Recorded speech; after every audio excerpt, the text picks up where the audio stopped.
कहते हैं ना, सच्चा प्यार अगर मिल जाए तो वो बुरे से बुरा इंसान को भी जिंदगी की एक नई दिशा देने की ताकत रखता है। सीताराम और विराजू की जो कहानी हम आपको दिखाने जा रहे हैं, ये उसी सच्चे प्यार की ताकत की मिसाल है।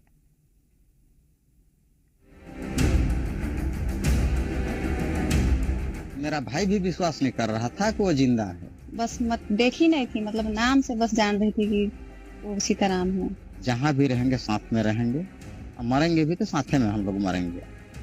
ये है सीताराम और विराजू, जिनकी कहानी किसी मिसाल से कम नहीं। छत्तीसगढ़ का बलरामपुर जिला 1990 और 2000 के दशक में नक्सलियों के आतंक से इस कदर ग्रस्त था कि लोग नक्सलियों के नाम से भी कांपा करते थे। उस दौर में विराजू ने एक पत्र के जरिए प्यार की ऐसी कहानी पेश की जो आज हर किसी के लिए गर्व की अनुभूति है। सीताराम को विराजू के रूप में सच्चा प्यार मिला, जिसने उनकी जिंदगी बदल कर रख दी। मैं नक्सली में था। नक्सली में जब मैं था तो मैं नहीं जान रहा था विराजू को आगे। अब विराजू मेरे नाम से एक पत्र लिखा मुलाकात करने के लिए, और इस पत्र के अनुसार मैं इनको बुलवाया, मुलाकात हुआ। कहानी आपको थोड़ी फिल्मी लगेगी, लेकिन यह एक हकीकत है। बलरामपुर जिले में पूर्व नक्सली कमांडर सीताराम की जिंदगी में एक प्रेम पत्र ने सब कुछ बदल दिया।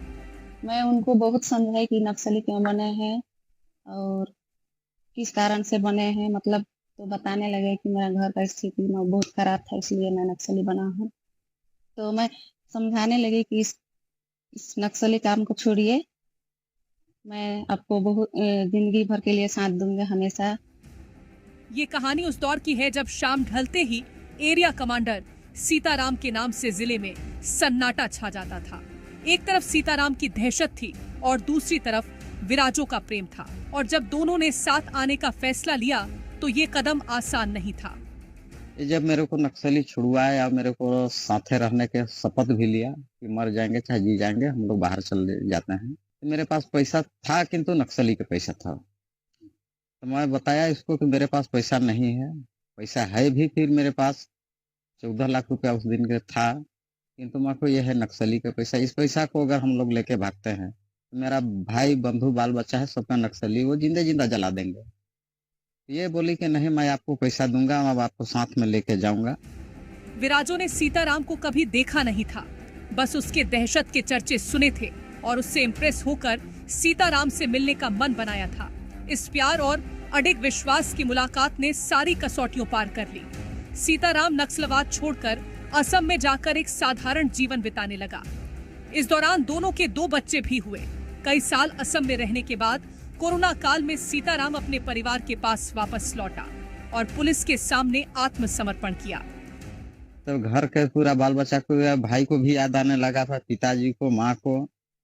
तो मैं भाई के पास एक पत्र लिखा, भी सलाह दिए कि ठीक है, अच्छे रास्ता में जब आ रहा है तो आने दो।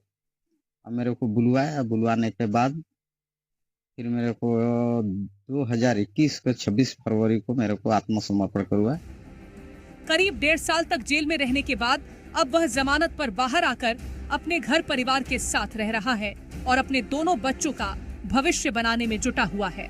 सीताराम की पत्नी विराजू जिस समय सीताराम के साथ अपना घर परिवार छोड़कर भागी थी, उस समय वह 10वीं क्लास में पढ़ाई कर रही थी, जो अब पुलिस की मदद से पूरी कर रही है। सीताराम और विराजू की ये अनोखी प्रेम कहानी एक संदेश है।